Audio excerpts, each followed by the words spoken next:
don't really like to hype coaches up, but I've kind of been a fan of his since I saw that opening press conference. Just the passion he came with and his approach, and then his emphasis on discipline. I think he's exactly what we needed.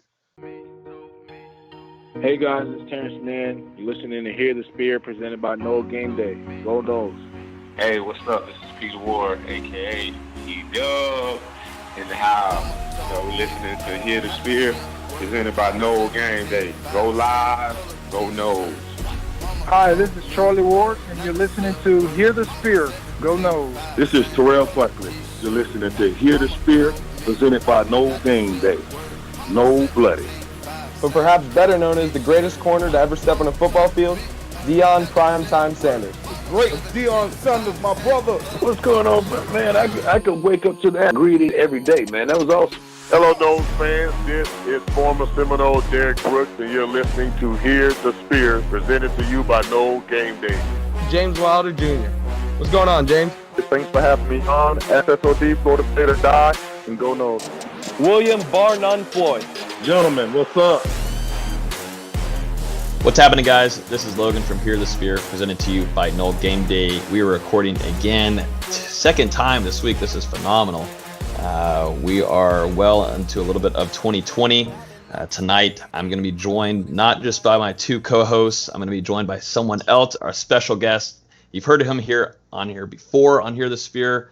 Former 2013 National Champion Freddie Stevenson is going to be with us tonight, and he's going to talk about his new book that he has recently released, and we're going to discuss a lot of Florida State football that's going on currently, the staff that is fully in place, a little bit of Dalvin Cook. Freddie knows real well about Dalvin and their playing time together back in his day, and then a little bit, and we're going to take some of these questions that we got from Twitter answered. As always, you can listen to this podcast on iTunes, SoundCloud, Spotify, Google Play, YouTube. So if you're on a website right now listening, make sure you guys, if you have an Apple iPhone, go to the Apple Podcast app, subscribe, and all that. And then if you're on an Android, Spotify, SoundCloud, there's a lot of other ways to follow. But yeah, I think that's going to do it.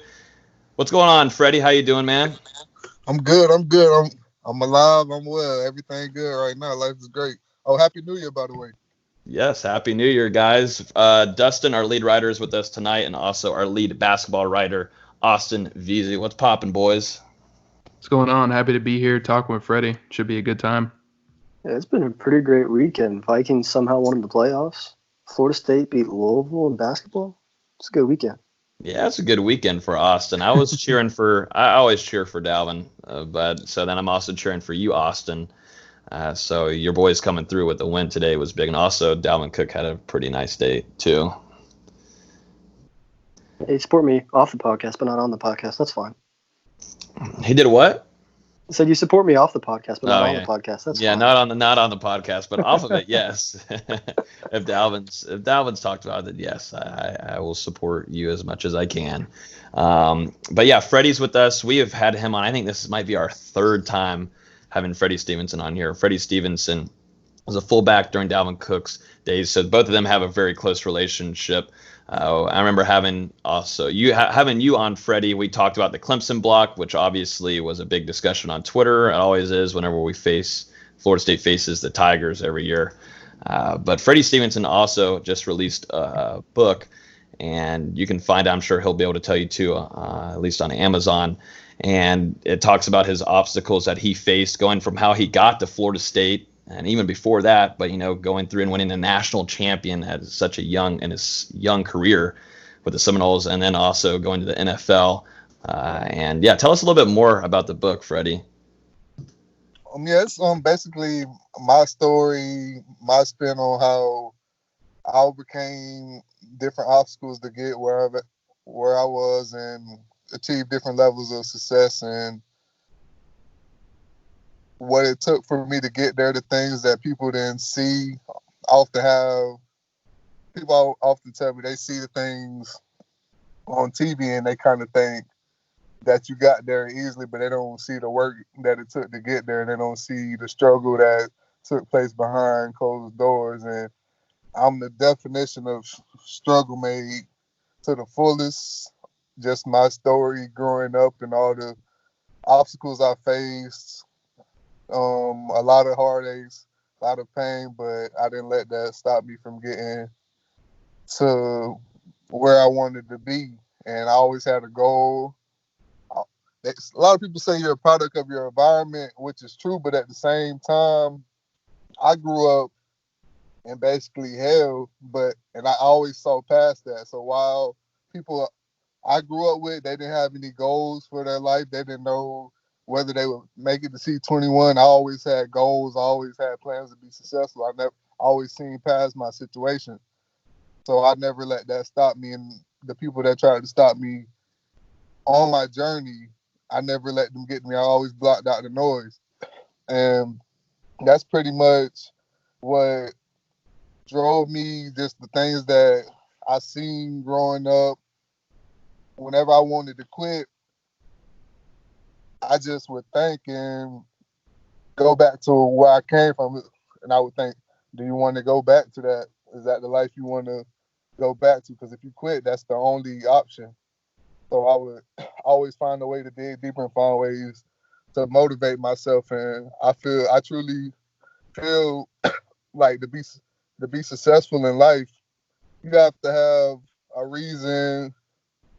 Your why has to be worth fighting for. It has to be bigger than you, because success doesn't come easy. It's tough. It looks easy when people get it, but it's tough. It's not only tough to get there, it's tougher than anything to sustain. So, and there's going to be plenty of times when you feel like quitting. You don't feel like waking up early and putting in that extra work, but it's just between you and that person in the mirror. Do you want to go back to the lifestyle that you were living before? Or do you want to keep going and breaking records, motivating people, impacting lives? And that's something I had to battle with once I started reaching different levels of success. I started kind of getting complacent, things of that nature. And it ultimately cost me my career in the NFL. And in the book, I talk about that and the depression I was facing after not playing football, because for so long football was my life. And after that, I was going through a time of self-discovery. I didn't really know what I wanted to do. I didn't take advantage of things in school like I should have. Didn't make connections and plan out my future, because everything that I was going to plan out in the future, football was number one, and it would just revolve around that. Every plan I had with football would be first, and it would lead me into the next path of my life. So once football didn't work out, I didn't know what to do. So I kind of went through a little roller coaster ride.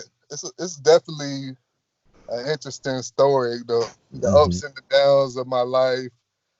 When you see me going down the wrong path after not playing football and just finding purpose. Everybody that's read the book so far, I've had people reach out to me telling me that they were crying, some telling me they were laughing. Like, the book is everything tied up in one. You're going to laugh, you're going to cry, and you're going to leave motivated. But that's my story. It's a lot to take in, but once you get through that last chapter and put it all together, all you'll be left saying is wow. And you really have no more excuses, because after seeing all those things, I had so many reasons early on I could have quit, so many reasons after football I could have quit. And oftentimes I was right on the edge of quitting, but I found something within me that just wouldn't allow me to quit. But I don't want to say too much about the book. It's something y'all have to read and y'all give y'all input, but I know y'all love it. Yeah, I know I would, because I'm all about that inspiration, and also coming from, you went through rough times early on in your age, and how hard you worked your ass off to get where you were, and then you go through college, you go through football, and you get a chance in NFL, and then if that's not where you're headed, where your future is, and you kind of come back and you're like, dang, there's stuff that I might have missed out on, like you said, with opportunities back in school. And I think it's cool for me to see a guy that went through and played ball and come back and be able to do what you're doing now, release a book, and also do stuff on the side, what you're doing with going and doing speeches to high schools and everywhere, and be able to motivate kids that really need it. And you have that experience since you were younger to really talk to them and motivate them, because a lot of guys, they're working for that scholarship and being in high school, and they want to be able to provide for their family, and sometimes it doesn't always work that way, and you got to find out a different way or path to get become successful in another way in order to help provide for the family. So I think it's a pretty inspirational thing. I definitely think. Where can we find the book exactly? You can find the book on Amazon right now. It's called Trials to Triumph. Okay, Trials to Triumph. Yes, and tell us your Twitter too, so then people can go to that also. My Twitter and my Instagram, they're both StruggleMade105. And I remember all together, no spaces. Perfect.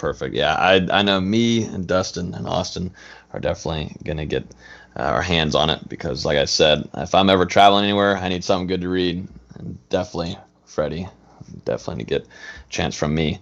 Yeah, and I actually just bought my copy, so Freddie, I'm gonna need you to sign it one day. Okay, I definitely got it. Perfect. Well, speaking of a little bit, also of, in the running backs department here, Florida State, and, Freddie's going to be here with us to discuss a lot of this, is David Johnson finally has been hired as Florida State's running backs coach. We say finally because we've kind of had speculation of this for a couple of weeks now. It's just that Tennessee most recently finished up their bowl game and came away with a win, and he was for the Volunteers wide receiver coach in 2018, and then this past season moved to the running backs coach, and he's officially been hired. That fills out the rest of Mike Norvell's staff. Dustin, how you feeling about it? It's finally over. Mike Norvell has his field staff. It feels like it happened so quickly. Yeah, what do you mean it's finally over? It took pretty much There's a little bit of sarcasm. There's a little bit of sarcasm there. But yeah, pretty much took less than a month for him to get his full staff in place. You already see the strength and conditioning coach in place. A lot of the administration and also analysts and such are coming in. So yeah, Mike Norvell, he's hit the ground running at Florida State. We talked about how great he did in the early signing period and landing some transfers, keeping Tamorion Terry and Marvin Wilson, and now having the full staff in place. So really just killing it from all angles to start off his tenure at Florida State. Yeah, I've been watching. He got me excited. Norvell ain't wasting any time at all. I don't know. He kind of got me lost for words. To be honest, I don't really like the hype coach. I don't really like the hype coaches up, but I've kind of been a fan of his since I saw that opening press conference. Just the passion he came with, and his approach, and then his emphasis on discipline. I think he's exactly what we needed at this time for what we're going through and where we want to go. I think that's exactly what we needed. And just from what he's doing in the recruiting trail and the staff he's been able to put together, Norvell ain't playing any games. So of course we have to do it. Of course we have to put it together on the field, but I think we're starting off in the right direction. Yeah, he really got to business putting that staff together. I feel like at this point with Taggart, we had just hired Barnett, and the staff was just starting to come together, and it's completely done, and it's January 5th. The staff looks good. I'm really happy with it. I know we're going to get to it here, but the staff looks good. It looks solid. And one thing about Mike Norvell being able to do this quickly, too, you also got to throw in and just at David Johnson, too. Mike Norvell, obviously, both of them have had connections with coaching. They've coached together at Memphis. But it also shows a whole line of other guys that have coached with Mike Norvell and how quickly they were saying bye-bye to SEC jobs to come over to Tallahassee and at a program right now that is struggling, that is trying to find its way back in a lot of ways, but find its way back to just getting wins and getting just one win against a rival throughout the season. But how influential this whole process has been with Mike Norvell and the relationships he's had with past guys that he's had on his staff, and they're so instant to saying, yes, I will be in Tallahassee, I will come coach for you, I want to be under you. Even guys that have position who had position group duties that were coaching are now coming in as analysts, and how big of a factor that is. You know, Mike Norvell it just shows how much these coaches want to come be under him. Yeah, I mean, he was really taking people from all types of places. Obviously, you had a couple guys come over from the SEC, but you also he took John Papuchas from Maryland, from the Big Ten, and then he also took Chris Thompson from TCU, the Big 12. So just really reaching everywhere to find his assistant coaches. Alex Atkins comes over from Charlotte. A couple guys come with him from Memphis, but this is a very diverse staff from all across the country that he's put together. Out of this group, guys, who excites you the most? Obviously, offensive coordinator and / QB coach Kenny Dillingham is your O guy, and then defensively, Adam Fuller is there, and then there's a whole list of guys. But who so far, you keep Odell Higgins, you keep Ron Dugans, your two former Knoll greats. But out of that whole group that Mike Norvell has hired, which one maybe excites you the most coming to Florida State next season? Go ahead. I can only speak on what I've seen. A lot of the coaches I don't really know, to be honest. But this morning I came across a Twitter video of David Johnson speaking to his guys at Tennessee, and it's kind of been trending on Twitter. A lot of Knowles fans been retweeting it. Mm-hmm. And I seen a video of our linebackers coach and him speaking at a conference about how he coaches his linebackers up instead of having them take read stuff.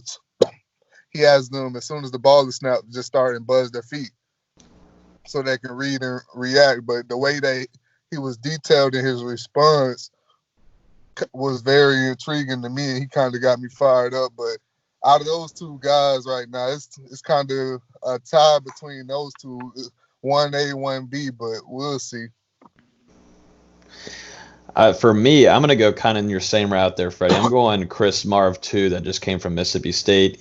From what I've heard and done research on, he is highly talked about as an up-and-coming coach. He's young, only 30 years old. He was definitely highly respected from Mississippi State.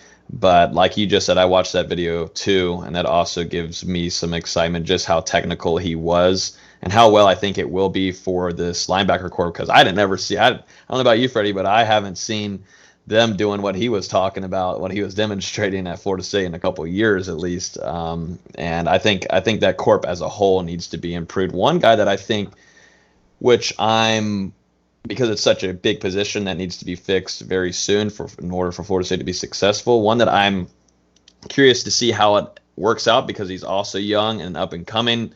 And obviously there's a lot of respect. He's coming from Charlotte to Florida State, is offensive lineman Alex Atkins. I want to see how he develops these offensive linemen, being a younger guy. It's interesting because Florida State's biggest positions that needs to be worked on and fixed is the offensive line group and linebackers. And you're looking at two younger men that are coaching these players up. It's going to be very interesting to me to watch Alex Atkins coach this offensive line that needs improvement badly. Yeah, and that was actually who I was going to pick. Alex Atkins coming out of Charlotte. He's been very impressive at the lower levels. Now he gets a shot at Florida State to rebuild an offensive line that hasn't really played great in what feels like 5 years or so. So it's going to be interesting to see what he can do. I know he has some relationships with some high-profile offensive linemen in Georgia, Louisiana, North Carolina. So he does a really great job recruiting, and can't wait to see what he brings to Tallahassee. And the good thing with Atkins is he has Chris Thompson at tight ends to help him out, and he's got that experience from TCU. Yeah. I was going to choose Chris Marv as the one I was excited most for, but since both Freddie and Logan took him, I'll take Kenny Dillingham. To have a guy come over from Auburn but still be in the same position and being so young, he's got to have a great offensive mind. And I know Norvell still calls the plays, but I'm really excited about what Dillingham can bring to that whole offensive room and the quarterback room itself. Yeah, Dillingham's a good one. I don't know if you got a chance to read Richard's article on Mike Norvell's offense that we put out on the site today, but He talked about how Kenny Dillingham will be in the box overlooking the field, and this is just a quick quote from Kenny Dillingham. He said, "I just communicate what we're seeing. Usually we're on the same page. It's my job just to be his eyes in the sky, which has been my role on game day for 3 years now. There's really no change for how we operate offensively." So these guys have a very good connection on the field. They know exactly how they want to run this offense. They've done it for years at Memphis, and now they're going to try and do the same thing at Florida State. So we'll see how it works out. But just looking from afar, the cohesiveness has been there for a while. So I'm thinking it should be a smooth transition as long as the offensive line can start getting it back together. Mm-hmm. And obviously recruiting, we can touch on that too before we get to the end of football stuff. But I also want to talk and ask you, Freddie, we saw it through the Willie Taggart era. The undisciplined play that was out there, not only with just stupid mistakes, but also doing things off to the side that would cause and hurt Florida State in multiple games and go from a possible win to a loss. But Adam Fuller comes in as your defensive coordinator, and then you keep Odell Haggins, Chris Marva's in, your defensive backs coach is TJ Rushing, and your strength or your special teams and defensive end coach John Papakas. I'm terrible at last names and all that kind of stuff. Let's just pass by that. But discipline is going to be a huge key for Florida State moving forward. How big does that play for you whenever you were playing during your time at Florida State? How big discipline is, and calling out guys that you're on the field with, and being accountable for things, because I feel like that's what's hurt Florida State a lot in the past. And I know you and Nick Moody also talked about it earlier in the season when we had y'all on. Yeah, it's definitely crucial, and I don't really think a lot of the guys understood how one play can be the reason you win or lose a game. You could tell just by the demeanor after mistakes and things. They would kind of be looking to the sideline sometimes as if they did nothing wrong instead of holding themselves accountable, because the way we viewed it, if you make the way we prepared for games when we went there, one mistake can be the reason you lose the game, because that's the type of competition we face. You can lose on any Saturday. So I felt like a lot of the players would come in and feel like, oh, we're Florida State, we'll be all right. But no, that's not the case. Everybody prepares to beat you. You're everybody's championship game, no matter whether you're up or down. Beating Florida State means something to everybody. So you got to come in knowing that, and you got to make sure you're tight on everything. And I think this year we got to be a big emphasis. And the players who can't get it done, you won't see them playing much. Yeah, and me and Dustin we talked about it before Austin came here on the podcast, but I've always personally been big on discipline. And I remember watching back whenever y'all won the national championship, looking at that year and how we've been told by multiple guys that also won the national championship that year that how, there was mistakes that were made. Then like Telvin Smith would come over and tell you what's wrong, and you'd be held accountable. And then, that would make you as a better player, and those would hopefully be fixed. And Florida State has been all over the place since Willie Taggart came. Even before that, though, it's not just Willie Taggart's fault. It's just that it's gotten worse, and it just didn't think like things were changing. And I don't think we've talked with you, Freddie, also since Willie Taggart has been let go. But he was only here for 2 seasons. Do you think he should have been allowed or been able to coach another season in Tallahassee, or do you think it was the right move to go ahead and move on from Taggart? I would give you 2 answers. Like, of course, you would going in, you would say, all right, let's give him 3 years to figure this out. In year 3, that's when we make our decision. But to be honest, I don't feel like the team was making any improvement at that point in the season. After the NC State game, I thought we were going to take that next step. And then everything just went downhill. And that Miami game was just horrible. I feel like at that point, you just had to cut ties and just move on from there, because, yeah, we seen some of the things that the team could do early on in the season when everything was firing, but we also seen how bad it can look. We've seen a lot of inconsistencies. And then the Miami game, it's like everything just crashed and burned all at one time. And it kind of reminded me of the Florida game the year before when guys couldn't line up, getting a lot of delay of game penalties. Like everything went wrong in that game. And it just, in year two, there's no excuses for that. So I believe that was the right time to make the decision. You would hope that he could have got a third year before things, but at that point, yeah, I think that was the right decision to make. It was just too far gone at that point, and it wasn't going to get any better. Dalvin Cook today had a very nice game. Austin's pretty happy, right? Yeah, of course. I was sorry. I was watching at work on my phone, and my boss came back as soon as we ended up winning the game. But Dalvin almost didn't have a great game. He almost had a fumble, but it ended up being called back, and Minnesota went on to win the game. But yeah, besides that, he looked great. He looked healthy again, which we hadn't seen in weeks because he'd been dealing with a shoulder injury. When he's healthy, he's so much fun to watch. Yeah, he scored 2 touchdowns today and had a total of 130 scrimmage yards. He's going to move on. They beat the Saints 26-20. They're going to move on and face the 49ers. How do you feel about that 49ers game, Austin? Going to lose by 20. I said that for the Saints game. It worked, so I'm sticking to it. Oh, reverse psychology. Got it. Yeah, just keep saying that. I was about to say, you thought they had no chance in this game, didn't you? I really thought we were going to get smacked. I felt a little bit more. There's just something about the Vikings team this year that I'm feeling pretty positive. Maybe it's just because, if there's a fully healthy Dalvin Cook, then things usually go the right way. We'll see what happens next week. It should be a really good game. Dalvin Cook against that very good defense that San Francisco boasts. So exciting to see that matchup for sure. Mm-hmm. Yeah, San Francisco's front seven is going to probably destroy our offensive line. Their front seven's been killing teams all season. But we'll see. Yeah.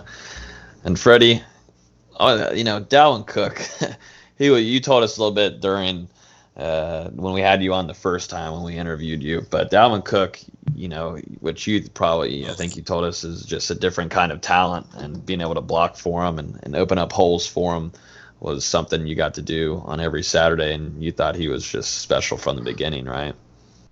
Yeah, from that training camp when he got an opportunity to get the ball in his hands, it was a slow process, but one thing led to another, and he finally got his opportunities. And once we saw him in the scrimmage, we knew greatness lied ahead. It was just about him learning the playbook and finally getting out there on the field. But yeah, he's always had that, and it stood out early, and the world's finally getting to see what we already know.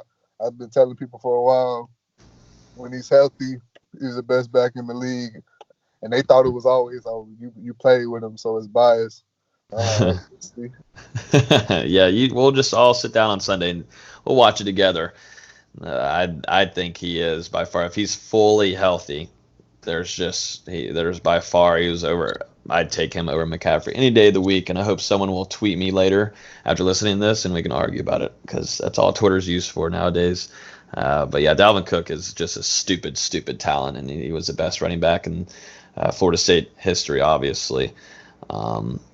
And I'm trying to think. There was something else that I had in mind to talk about, and now I'm completely stuck on it, and I'm trying to figure it out. I was going to talk about also the Patriots just sadly falling down. You just really hate to see that. Sadly. It's so sad. It just really hurt my heart seeing them go down. And then also, God, just almost tears fell down my face when I saw Tom Brady throw that pick six, which could be his last throw ever in Foxborough. That'd be so sad to see, wouldn't it? Yeah, I'm sure, of course, you're the guy to bring that up. I'm sure you're really beat up about it. Yeah, go Steelers, baby. That's all right. You know what?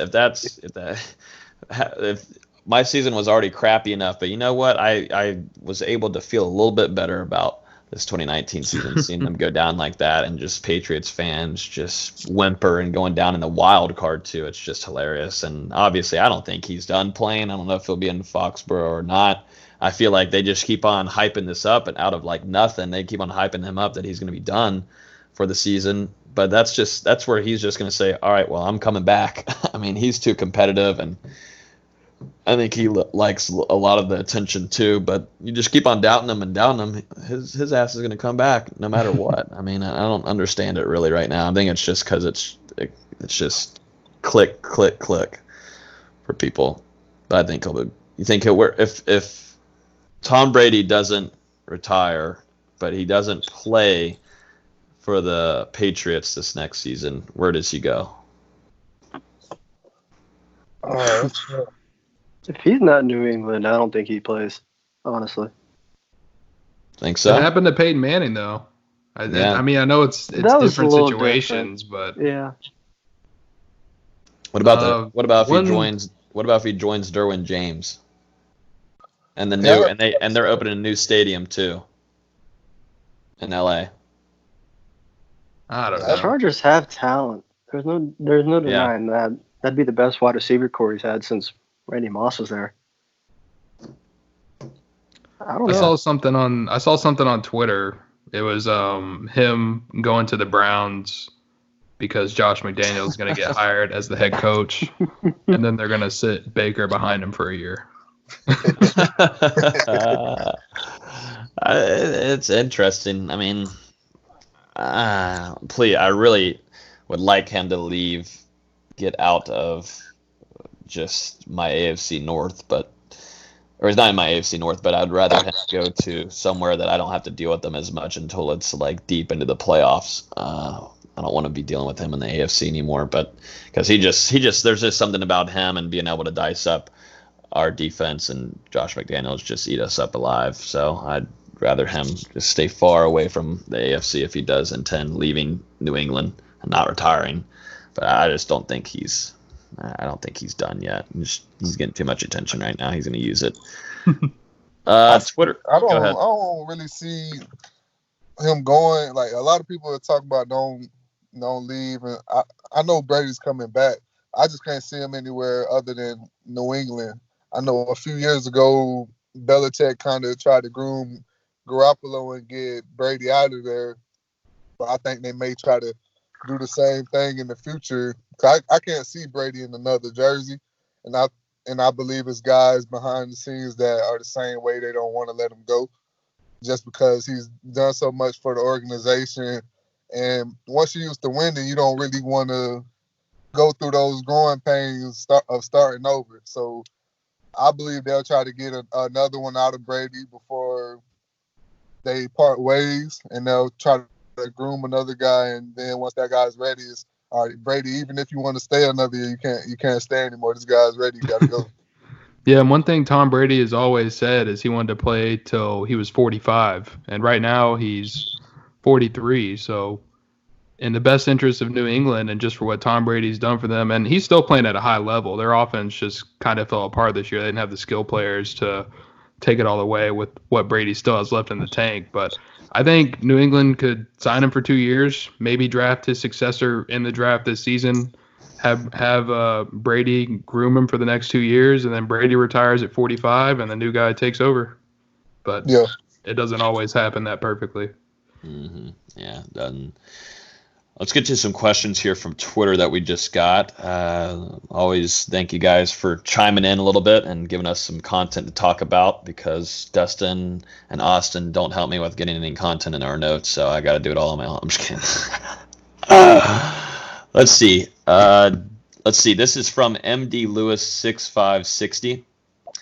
Do you foresee an offensive line with Norvell that would create gaps for the running back? Explain. And I think that's coming from Mama Lewis, actually, if I'm correct. I think that's coming from Dustin's mama. So you put that one right at the top. Good job. We got to answer that one most certainly. It ended up there. I didn't mean to put it there. Oh no. Make sure you answer that one, Dustin, please. Well, I mean, we can all chime in, but I was just gonna say it kind of just depends. I mean, the guys that are coming back to Florida State are gonna have to continue being developed, and that's where Alex Atkins and the new strength and conditioning program is going to come in. And then Atkins is also going to have to bring in some more guys on the recruiting trail. Obviously, you have the grad transfer and Devontae Taylor coming in, and some good guys coming back. Dante Lucas, hopefully he can get back to full health. Andrew Baselli at center, I think next year. And there's some experience on that offensive line. They just have to pull it all together. I feel like after the last couple of years, it's not there's some talented guys there, but at this point their confidence is just so beaten down. Yeah, and also like we talked about with Alex Atkins. I think it might be echoing. There it goes. It's gone now. Also with Alex Atkins, I think it's going to be a huge. That's why I'm so curious to see how he coaches. With he's young, doesn't have a ton of experience, but how he's going to be able to talk with these guys, because we were hearing stuff about how Clements was coaching, and he seems like a little bit kind of more laid back than what I guess you could say with maybe Greg Frey and how Rick Trickett was. How Coach Atkins is able to get these guys that do have some possibility and some potential to be able to open holes. It's just giving the quarterback just a little bit of time to read is huge, because obviously you're going to have playmakers coming this next season that have just high potential, like Tamarion Terry, that is going to make plays, Keyshawn Helton, and of course a stacked wide receiver group that's coming in the class, Brandon Robinson, and then also Brian Robinson, and then also looking at hopefully Malachi Wideman. Just being able to give blocking so then the quarterback can make his reads and get the ball out there is going to be key. And I'm interested to see how Alex Atkins coaches that offensive line. Let's see. The next one here is from Rocket Boy 666. Asks, who's most likely to start at quarterback next season? Blackman, a grad transfer, or one of the freshmen that have just came into the new class? What do you guys think? Who's most likely to start at quarterback next season? It's a tough one. I'll go one of the freshmen. Okay, bold take. Which one are you going to pick out of those two? Roadmaker or Chubba Purdy?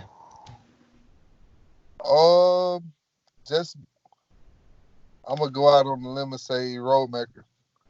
Oh, I like that. I like that pick. I mentioned him last podcast. I feel like he has more of a chance possibly than Purdy, because Roadmaker will actually be here tomorrow when school starts for the semester. He'll be on campus, be able to go through all of spring practice, spring game, whereas Purdy won't be here till July, August. So that's actually a really good pick. Yeah, I'm not sure who I'm going to go with. Because we still don't know what Blackman's going to do. Is he going to transfer? Is he going to stick on the roster? If that happens, then you're likely to bring in a grad transfer. I think I'm going to stick with Blackman for now, but that's subject to change. This one's hard for me. If it's going to be grad transfer, then this is where I'm. It's a tough question. It was a good question. So I'm just going to pass on this. I'm just kidding. I'm going to go, if it's going to be grad transfer, then it'll be Brady White coming from Memphis. I was already with Coach Norvell. I'm going to go with a freshman, and I'm going to go a different pick, and I'm going to go Purdy for this one. And I think Norvell wanted him very, very badly. They did it in just a week, and I think he's going to come in hungry and be ready to play, and I do think Coach Norvell is going to be giving him some things to study during this next semester while he's at home, and he's not going to be early enrolling like Tate Roadmaker is. Like Dustin said, he'll be on campus tomorrow in the start of the spring semester. Let's see here. Let's go to a question from KRIV Jr. Let's see, offensive line grad transfer recruiting. Dustin, this might be your neck of the woods with your follow for follow segment that is out there. Yeah, I mean, obviously you landed Devontae Taylor from FIU, and then other than that, it's just kind of slow right now.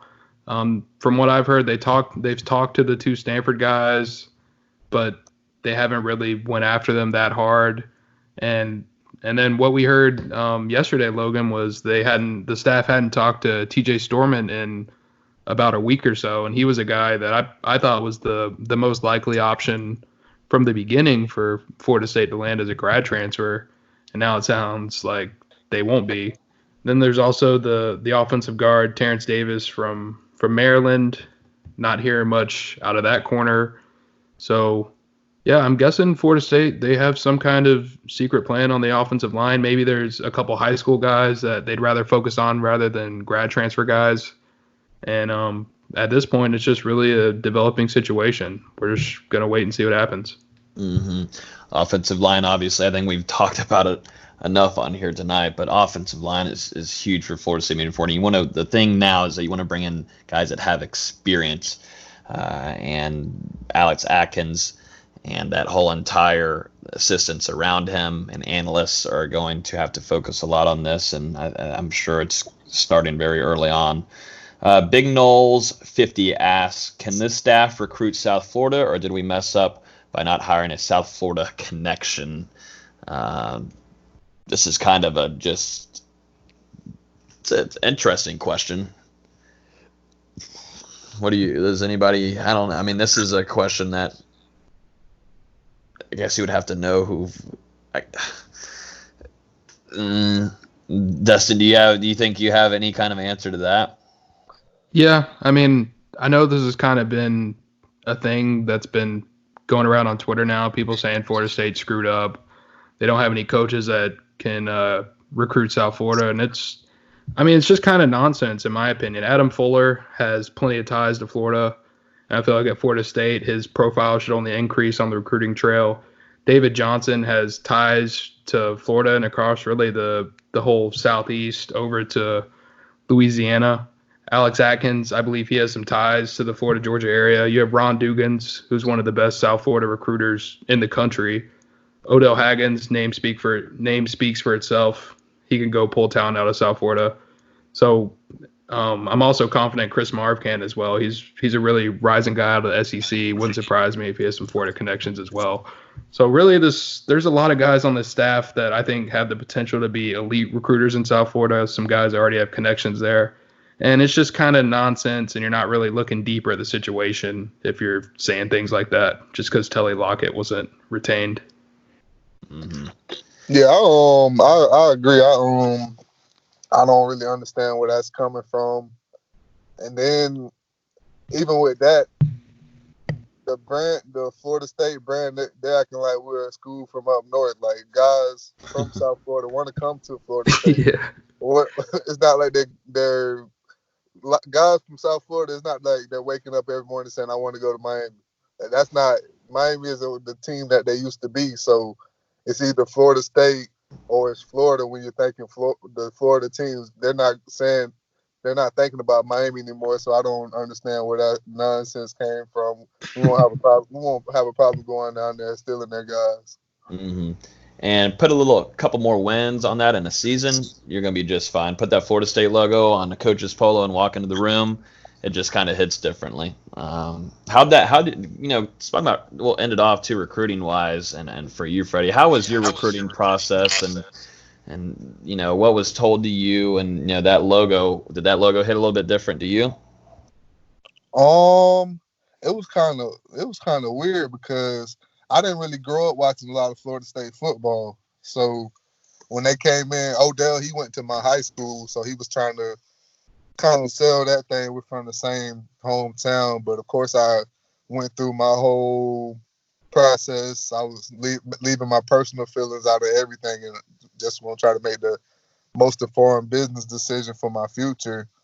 But I mean, they did a good job. Once I went there, it felt like home, and everything worked out. So I'm glad I came. But yeah, to answer your question, the process, I feel like they handled everything the right way. They really went all out for me. I wasn't really trying to come to Florida State. I was gonna go out of state and play in Texas. So they kind of got my mom on board. She was telling them she wasn't even going to sign the paperwork for me to leave the state. So I was kind of at odds and they kind of had the upper edge on me. They had my mom in the battle with them. Like, you're going to have to come to Florida State. I'm not signing any paperwork. So it all worked out for the best. And I'm glad you did. You got your ring on that finger. Yeah, definitely. I'm glad I did. Yes, sir. Yes, sir. Well, I think that's going to do it for our football segment of the week. And I definitely appreciate Freddie coming on here to talk about his book that he just released. Make sure you guys go check that out. Amazon is where you're going to want to grab it. I know Dustin already grabbed one. I'm on the way of getting one. Austin will also.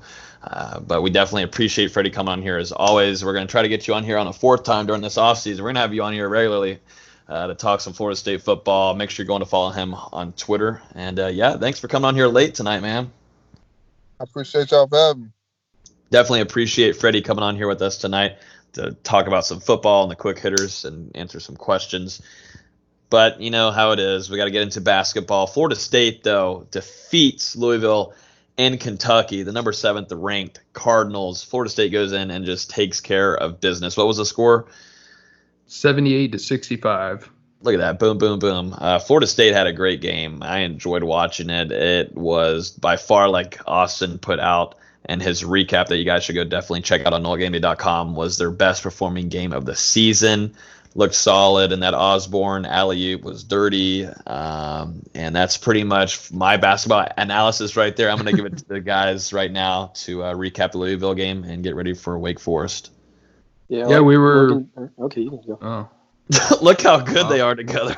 We haven't been doing this for like 5 weeks, but you get it. You started off. You watched way more of the game than me. I was taken away by a baby shower. Oh, that's right. You had to deal with that. That's fun stuff. It was depressing. It was the last 2 minutes of the game, and I get dragged out to take. Sorry to rant. It was the last 2 minutes of the game. I get dragged out to take photos. Oh. Was it at least a good time? No, we never took the photo. That was the worst part. You know, I was on Facebook and I saw a picture of you because I think your mom or someone had tagged you. Yeah, there was a picture of you, and far off away from people, there you are on your phone looking at it. Well, everybody's enjoying. I got to see what this lady's posting now. Yeah, she's got you in the corner with your little Celtics jersey or hoodie on, and you're on your phone. And I was like, he's most certainly either watch or doing follow for follows or he's watching the basketball game. And I'm sure you're watching the basketball game. You were near the kitchen, all the way in the back. And I'm not stalking you. I'm looking for these photos now. I'm like, oh, wow, I found it. Yeah, paparazzi. There you are, all the way in the back. Yeah, these are depressing. At least you weren't wearing your slides this time. Dude, that's exactly what my cousin said to me when I got there. He's like, oh, wow, you're going fancy today, huh? Not wearing the slides. Like, screw you guys. Can we talk about basketball? Austin, go get away from this. Go talk about hoops. Well, like Logan said, and like I said in my 3 game-changing plays article, this was easily Florida State's best performance of the season. The offense was clicking on all cylinders, shooting above 50% from the floor, about 40% from 3. The defense was locked down, especially in the second half. I saw on Twitter someone said it was very reminiscent of the Murray State game from the tournament last year, and I 100% agree. You had one player for the opponent go off. In this case, it was Jordan Nwora, who went for, I think it was 32 points on 15 shots. Yeah, 32 points on 15 shots and 10 rebounds. Ridiculous. He wasn't missing, but everybody else for Louisville was. Outside of Jordan Nwora and Stephen Enoch, who was their other player in double figures, the rest of the roster combined for 10 of 41 shooting. And that's not going to win many ball games, even if you have one guy going off like Jordan Nwora did. Yeah, one thing you talked about on the preview coming into this game was how they had a streaky shooter, Ryan McMahon, and if he got hot, it could change the whole game. McMahon just went Jesus Christ, he went just 1 of 5 from the field, 0 of 3 from deep. And then I brought up Florida State streaky shooter, MJ Walker. Walker had his best game of the season, maybe the best game of his career. I was going to say, arguably his career. Yeah, maybe the best game of his career against Louisville. 9 of 13 from the field, 5 of 7 from deep, 23 points. And the little bit of the game I did get to watch, those last couple minutes, I mean, MJ was he was really feeling it. He was pulling up from everywhere and just knock it in. I remember one shot, I thought it was a three. I guess he had his foot on the line at the end of the shot clock, and he just nails it over a guy.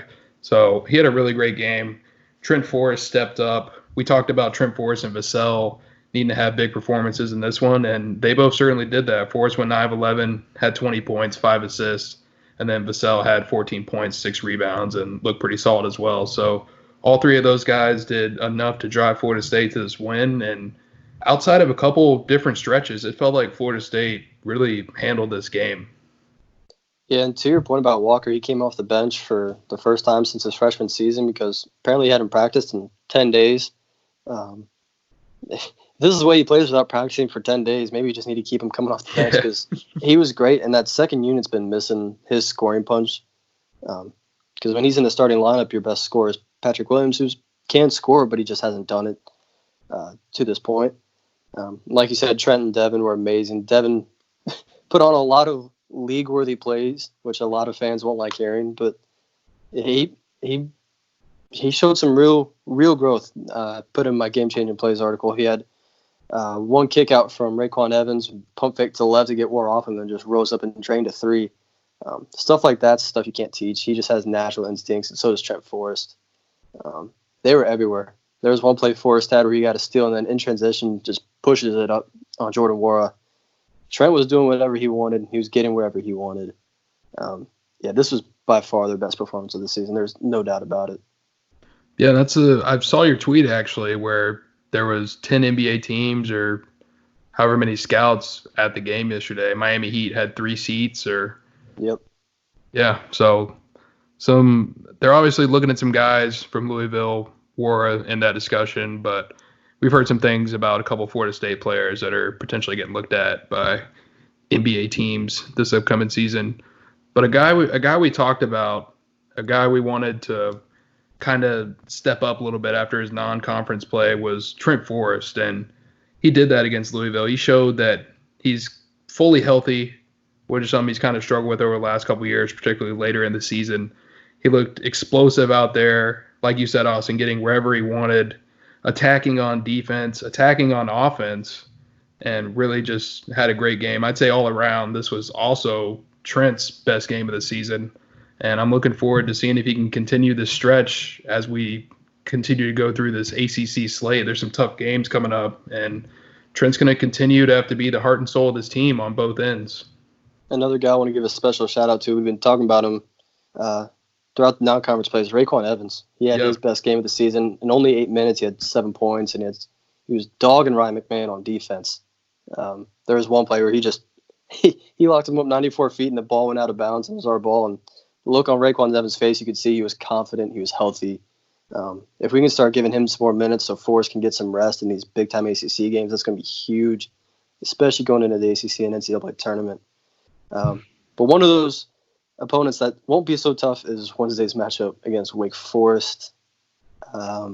They are coming in at 8-5, and they just beat Pitt on the road, which is something we couldn't do, so maybe we'll be in for a little tougher matchup. But I don't think so. Just speaking to your point on Raekwon Evans, though, at one point in that first half, late in the first half, Louisville was cutting the deficit a little bit, and Evans hit a big corner three to push that lead back out to 7 before the break, which really gave Florida State some momentum going into halftime after a crucial defensive stand at the buzzer. Yeah, every time Louisville got close, like every time they got within just a possession or two, Florida State would go on a 6-0, 8-0 run to push it away again. In the second half, they got it to 4, and then Florida State went on like a 15-6 run after that. And those kind of stretches, basketball is always a game of runs. But those kind of stretches against teams like Louisville, that really speaks to what this team can do later on in the season and into March. Yeah, and that was something we questioned up until this point, their offensive prowess, and they showed that when they're completely locked in and guys are playing like they should, they can be extremely effective. Yeah, if the shooting keeps up like this, which it won't. No one's ever going to shoot 55% from the field and 48% from 3 every single game. But if they took just 5 free throws. Sorry to interrupt. 5 free throws. That's it all day. And free throws is usually their offensive execution. If they can get to the free throw line a lot, they feel good about their game.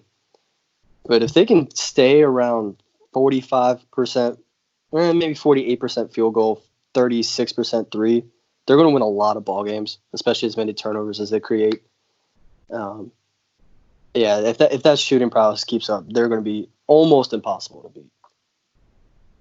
Yeah, if MJ Walker has a couple more games like that this season, I think we'll be pretty happy about where this ball club ends up. But Austin, like you said, moving over to Wake Forest, who's coming into Tallahassee later this week. Trying to pull up the schedule because I don't know the exact It's actually it's in Winston-Salem on Wednesday at 7:30 on Fox. All right, actually, FSU is going to Wake Forest 7:30 p.m. on Wednesday.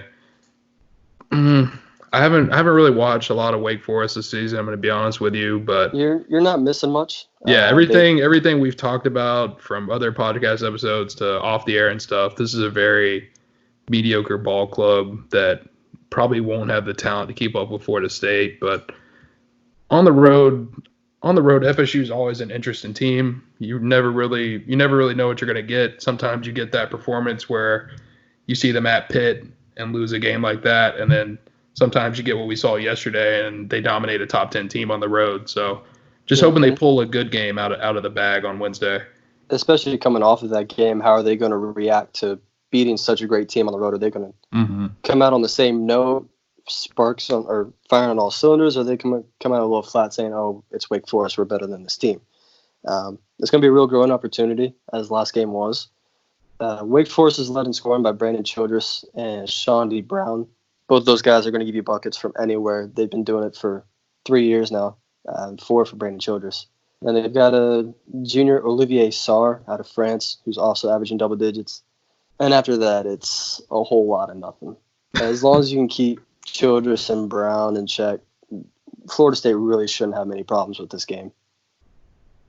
Yeah, and couple veteran players at the top of that rotation. They actually do have 6 players playing over 20 minutes a game, so they have a pretty deep rotation. Couple guys, eight guys playing over 14.4 minutes per game. So we will see them match Florida State's depth. They just won't be able to match the talent of it. Or the length. Their point guard's 6 foot. Yeah, the length. They have a center that's 7 foot, but after that, the next tallest guy is 6'9". I don't think they'll be able to keep up the length or the athleticism. They're allowing a ton of points, almost 72 points per game, which is almost bottom 100 in the country. They're turning it over a lot. They're not forcing a lot of turnovers. It's a bad matchup for Wake Forest, and I would expect Florida State to win it fairly handily for a road game. Yeah. The only trouble I could see in this matchup is down low with Olivier Sarr, 12.5 points, 9.3 rebounds a game. I mean, he's a solid experienced big. Austin, I remember you said you weren't really sure how Malik Osborne worked out as that smaller center, and he spent a lot of time there yesterday. He played 29 minutes to Olednjik 7, and Balsa Koprivica didn't play. So what'd you think about Osborne yesterday and his performance against Enoch, and do you think he can continue to be a small 5 as FSU moves through this ACC schedule? Yeah, I said in a few of my preseason preview articles that I would love smaller lineups of Trent, Devin, MJ, Patrick Williams, and Malik Osborne, because I just feel like they could fly around the court defensively. The offensive spacing would be great. And Malik showed that yesterday. He was spacing the floor. He was energetic. He was blocking shots. The gimme that shit was heard around the world on TV, and that's just who Malik is. His energy is contagious. I really think, especially with Balsa out we're expecting at least a few weeks. Coach Hamilton just said a while, so who knows what that means with him. But yeah, Malik's just a hell of a player. He really is. He can play the 4 or the 5, and he's going to be playing a lot of the 5, especially against Virginia. Maybe not so much against Wake Forest since Sarr's 7 foot, but once he's out of the game, yeah, I absolutely expect Osborne to go back to the 5. And he's going to have to for these next few weeks until Balsa's healthy again. Malik's just awesome. He's such a great player. I'm so happy he's thriving in this system and he's having fun while doing it. Yeah, and they credited him. ESPN credited him with just one block yesterday, and I swear he had 2 or 3. I remember Malik, and they've done this to us a couple times. It feels like. Yeah, I think Malik only had 1. I felt like Patrick had 7. They only finished as a team. Raycon Gray had a nice block layup early in the game, and MJ Walker had 1. So yeah, I think Malik may have had 2, but I know for sure he had 1. Mm-hmm. So yeah, just moving quickly over to Wake Forest. I don't think this is a team that's really gonna light up the scoreboard offensively. As a team, they're shooting just 42.7% from the field, 34.8% from deep. So really, as long as Florida State goes in here focused, not riding too high emotionally after this big win over Louisville, and just focusing on the task at hand, they should be able to handle this one pretty comfortably. Yeah, I agree. If you're going to give predictions, I'd say FSU wins by about 10 to 12 points. That may seem a little high for an ACC road game, but we just saw it with Louisville. And like Dustin said, as long as they come in focused, this really shouldn't be much of a ball game. If we were to go actual scores, I would say Florida State 72, Wake Forest 61. Yeah, I'm feeling some in that range. I think maybe the first 10, 12 minutes, we'll see Florida State playing a little bit slower than they should, just getting back into the groove of things after dominating Louisville just a couple days prior to this game. And once they get focused up after that, they'll handle it pretty comfortably and wind up winning probably by 12 to 16. So like you said, Austin, something like 75 to 63 in that range.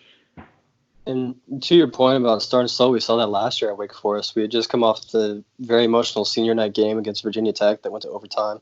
And then next game's at Wake Forest, and Wake Forest comes out and they're up 12-2 or 15-2 or something like that. And Florida State battles back and still ends up winning comfortably. So, yeah, as long as they come out focused, I think they'll be all right. So, Logan, do you want to move us over to the basketball questions? I will have to say that nap was really good. I enjoyed it, guys. And I feel better, and I feel juiced, and I'm energized more than I ever have been on this podcast. Well, I'm glad.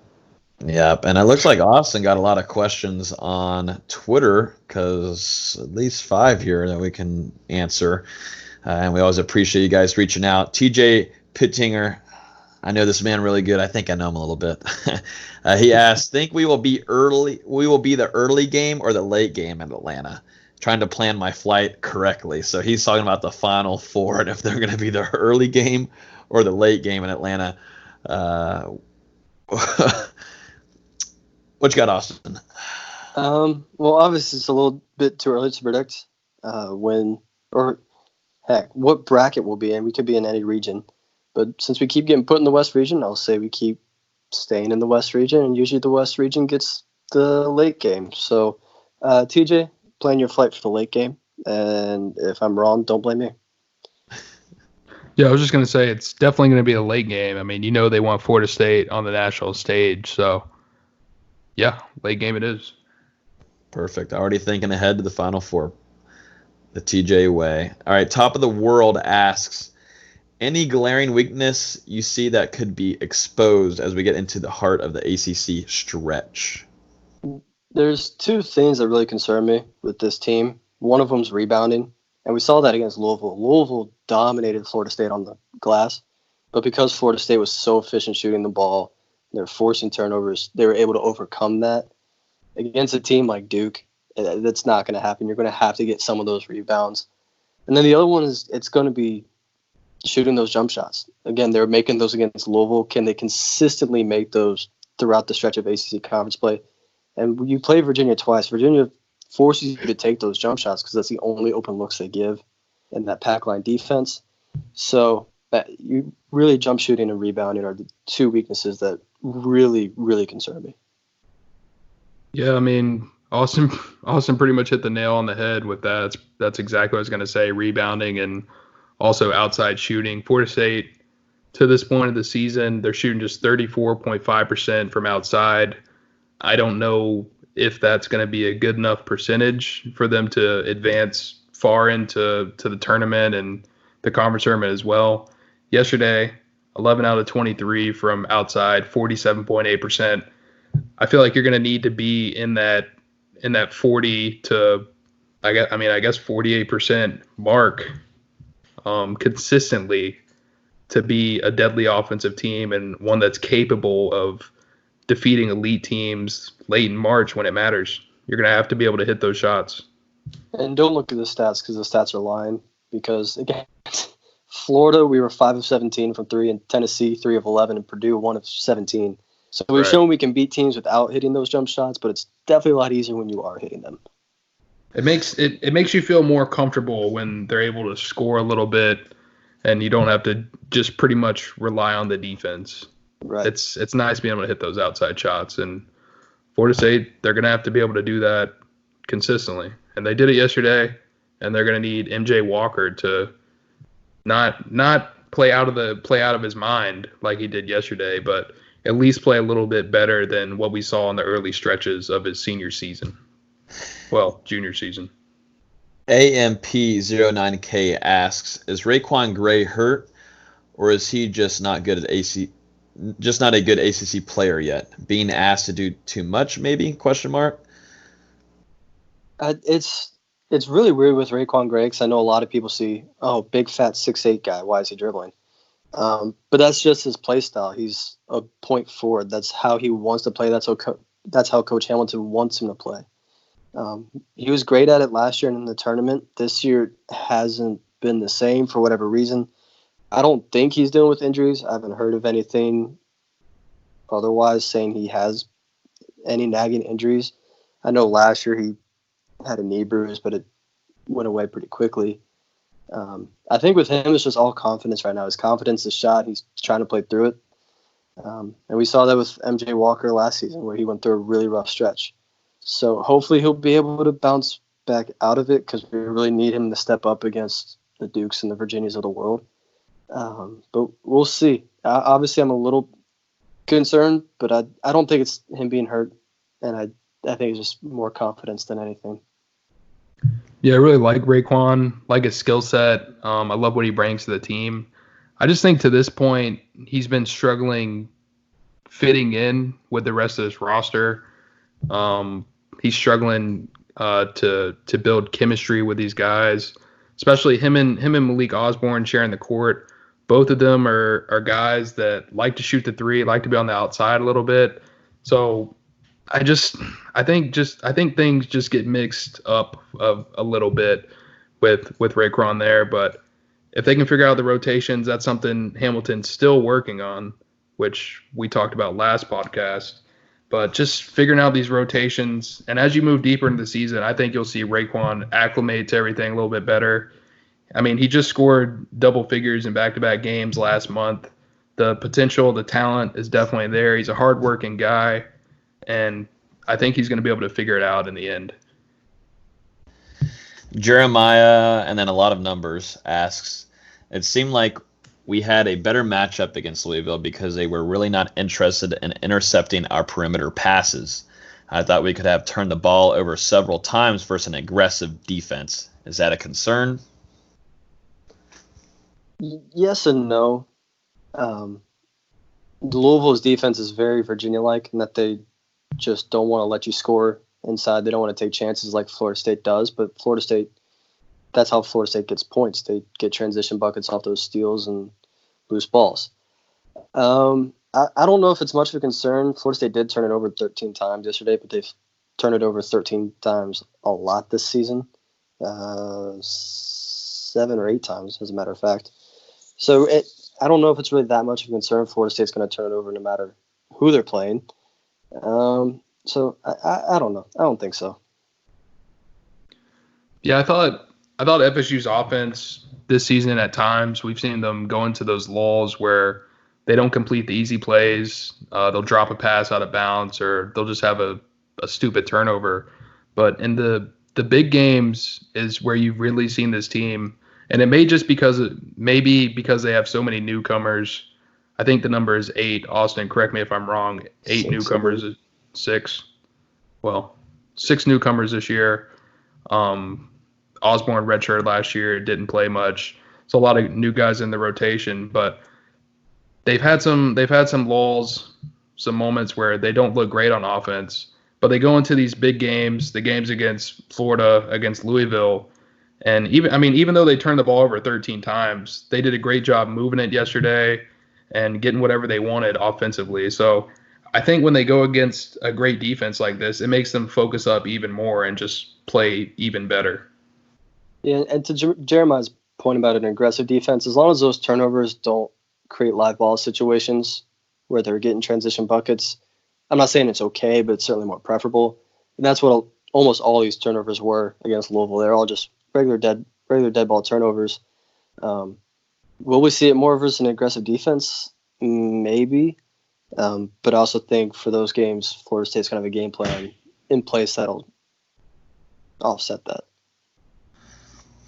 Our last question here is from our regular listener and big-time NoleGameDay.com supporter, Heath, from @I'mMcCallU, asks, So is the Manscaped brand stuff really worth the investment? And this comes from whenever we had a sponsor one of our episodes from the Manscaped company, and that focuses on making sure the men downstairs are nicely shaved and they are in good performance wise for whenever you're having to interact with a woman inside of a bedroom, a car, maybe even a movie theater. I don't know. I mean, it's getting crazier nowadays, out in a park. All I wanted to know was, does it work or not? I don't know why you went to that.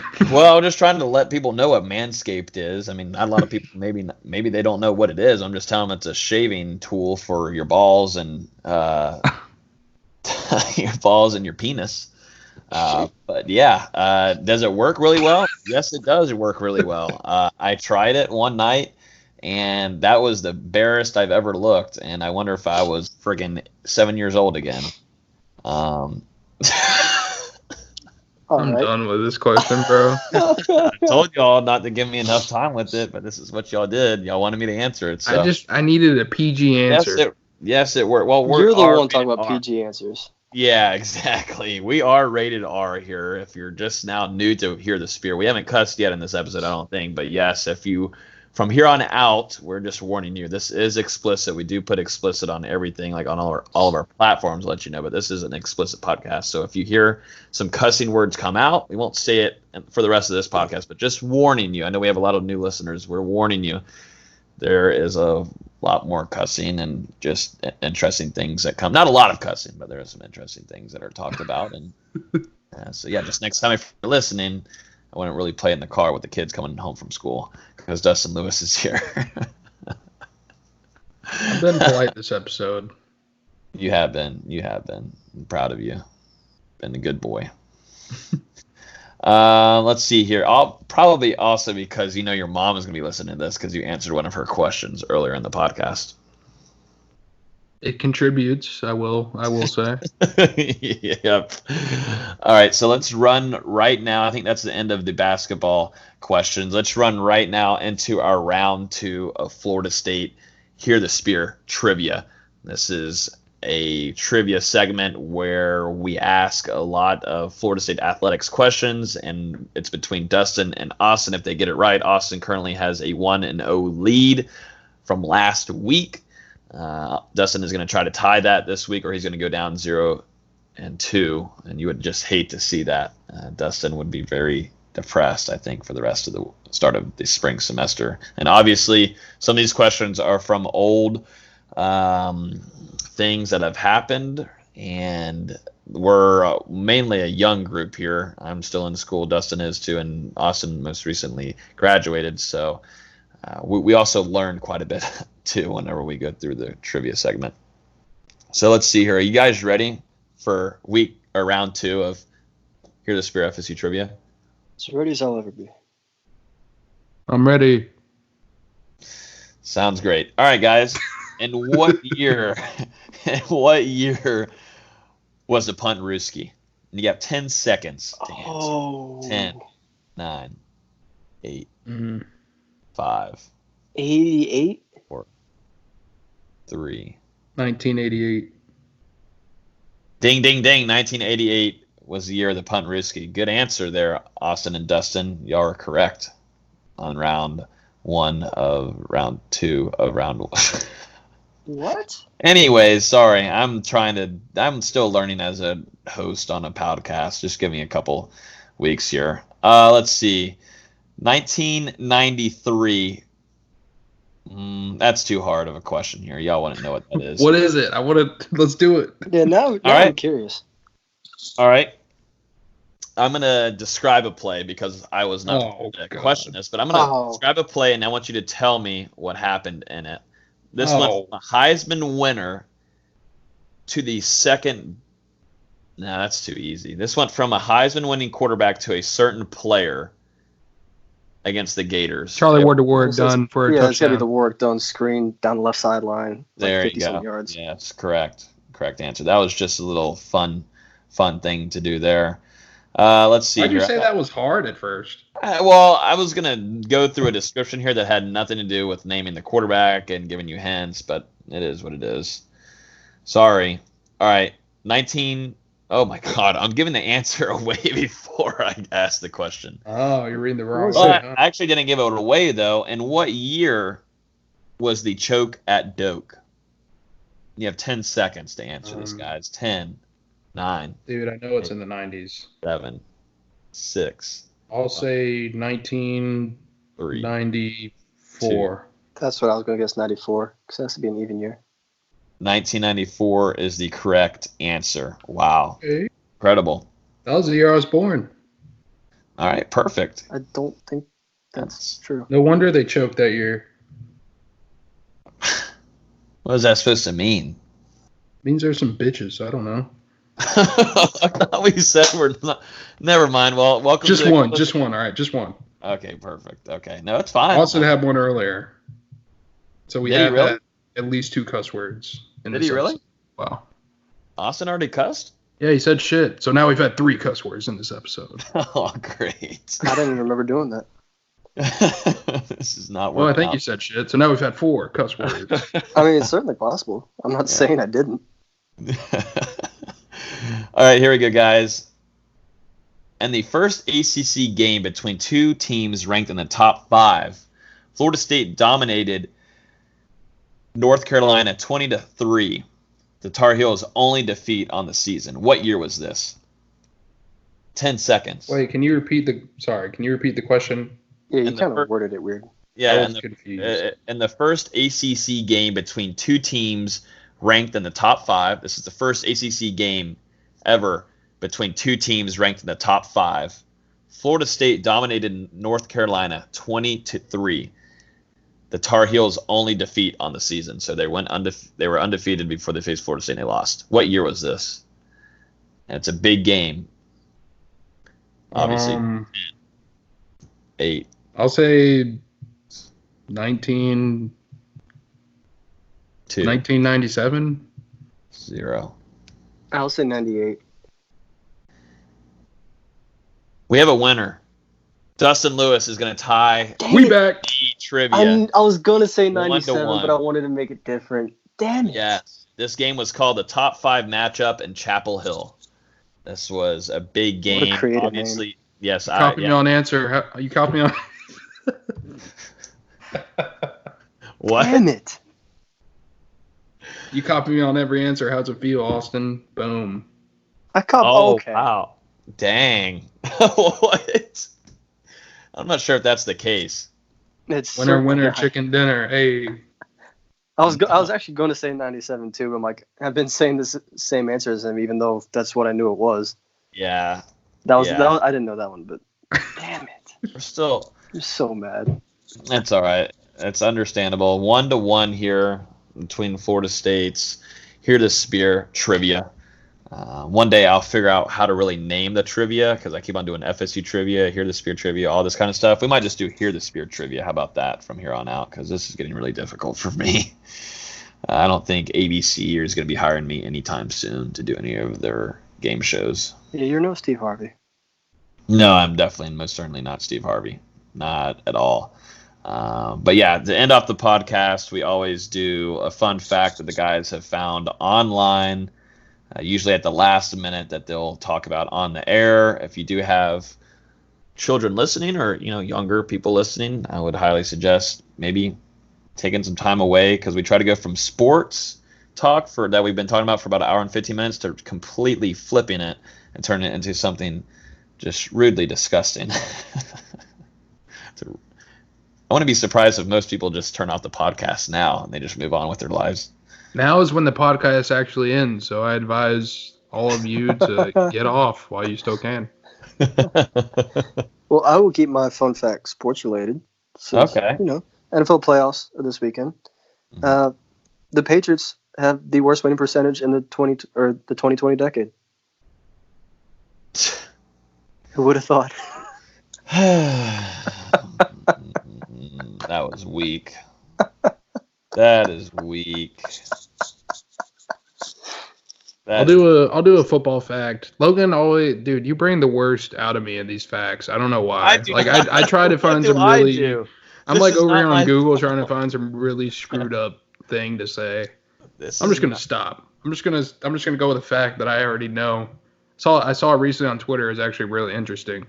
Florida State's first game of the last decade was against West Virginia, and Bobby Bowden's last game as the Seminoles head coach. And FSU's first game of this decade will be against West Virginia, with Mike Norvell making his debut as Florida State's head coach. So, how about that? Oh, interesting. Say that one again for the listeners. Do I have to? It's a lot to say. Yes. Well, that was an interesting fact. I mean, we're talking Mike Norvell here. Everybody actually just woke up listening because they weren't listening. And once you say Mike Norvell, people start listening. All right. The first game of last decade was against West Virginia, and Bobby Bowden's last ever game as Florida State's head coach. And the first game of this decade will be against West Virginia, with Mike Norvell making his debut as Florida State's head coach. So, two different situations. That is actually pretty interesting. I'm not really sure why I asked you to say it again, but... Yeah, I don't know why either.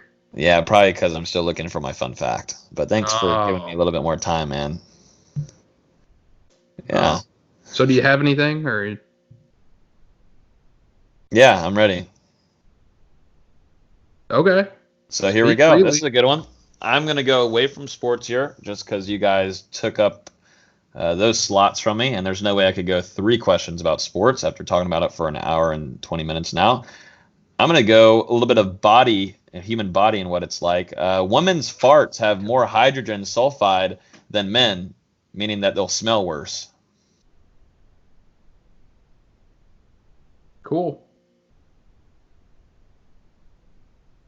Austin? I have no reaction. I really don't. No. It's just stupid. Like, what do you want us to say about that? I mean, have you ever been through that? Have you ever... I've been through that. No, have you ever experienced that? No. A fart? Maybe it's because they keep it in... They don't usually do it around us like guys do, but maybe just because they keep their farts inside them more. Why are we still talking about this? As you can tell, I'm letting him spin words against himself. I'm not saying anything back. He's talking about this. I'm just sitting here. But what's so funny is that I'm also looking at the image of what this fact is on, and it's a girl underwater in her bikini, and there's bubbles coming out from her.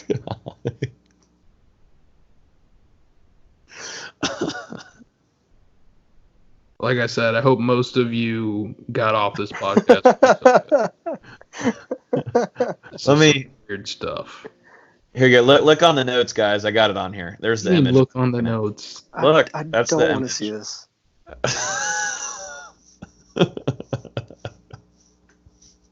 That's the image I'm looking at. I wish you could show everyone else. No, I hope I don't. Yikes. This comes from scoopwhoop.com. Cool, interesting fact there. So, women have the smelliest farts more than men. Pretty interesting. So, there's your fun fact from all of us at Hear the Spear. unless y'all have anything more to say, we're going to end off our second podcast of the week and get ready for next week. You guys ready? Or Dustin, you ready for spring semester? I'm just ready to be away from you. That fact kind of ruined my night. Ruined your night? Why? I've had a rough day, and that took it over the edge. So, thank you. So you're gonna stay away from your girlfriend more? Does she scare you more now? What? I don't know how this affects you that much because you're not really around a lot of women except for your girlfriend. Yeah, I mean that's true. So how did it hurt you so badly? It just pains me that you took the time to find that. Well, I don't care about the actual fact. Has anybody gone back and listened to the fun and disgusting facts that you've come up with? I hope not. Exactly. For the sake of this podcast. Exactly. Oh, Jesus Christ. Well, I think that's going to do it for the end of this episode on Hear the Spear. You can find us on iTunes, SoundCloud, Spotify, Google Play, YouTube. If you're on YouTube, make sure you hit that subscribe button and hit the bell, little notification thingy. And then also, if you're on iTunes, make sure you subscribe over there too, because it will notify you every time we upload a new episode. If you're also in there and you feel like giving a review, feel free to do that and leave a 5-star rating. It helps a lot and helps us grow and reach more listeners. And then also, if you're on Twitter, make sure you tweet us at Hear the Spear and follow us over there too, and stay contacted and connected with us every week. And I think that's going to pretty much do it. I thank you guys so much for listening. Thanks for Freddie coming on, and I hope you guys enjoyed this episode. And we will talk to you guys next week on Hear the Spear.